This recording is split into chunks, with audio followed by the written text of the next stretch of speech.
স্বার্থপর এই দুনিয়া, খোদার কসম কারো জন্য থামে না, বড় স্বার্থপর এটা।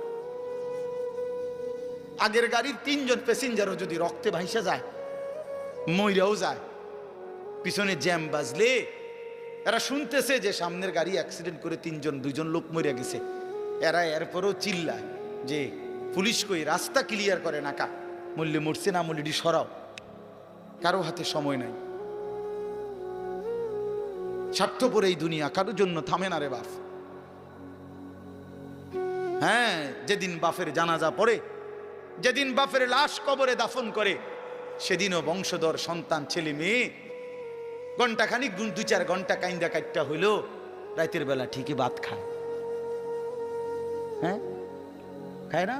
পাশের ঘর থেকে খানা আনে, আবার ঠিকই খায়। স্বার্থপর দুনিয়া যে,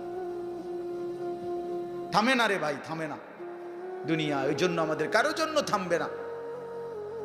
তুমি আমি মরে গেলে শেষ। আবারও বলছি এই কথাটা, আমি মরে গেলে এরপরে পৃথিবী যত আধুনিকে হোক না কেন, আমার কি কথা বুঝছেননি? আমি মরার পরে যদি সবার ঘর স্বর্ণের বাড়ি হয়ে যায়, তো আমার লাভ হইল কি? আমার মৃত্যুর পরে যদি সব মানুষ আধুনিক হইয়া চাঁদের দেশেও জায়গা, আমার ফায়দা কি? আমি তো নাই, আমি তো মরে গেলাম। যে কবরে চলে গেল সে কি আর ফিরে আসবে? আল্লাহ আমাদেরকে বুঝ দান করেন। এই জন্য ছেলেরা, রাত গভীরে বন্ধু চলো নিয়ত করি 5 ওয়াক্ত নামাজ পড়বো ইনশাআল্লাহ। ভাইয়া নষ্ট হইও না, নষ্ট হইও না, চরিত্রহীন হইও না বাপ।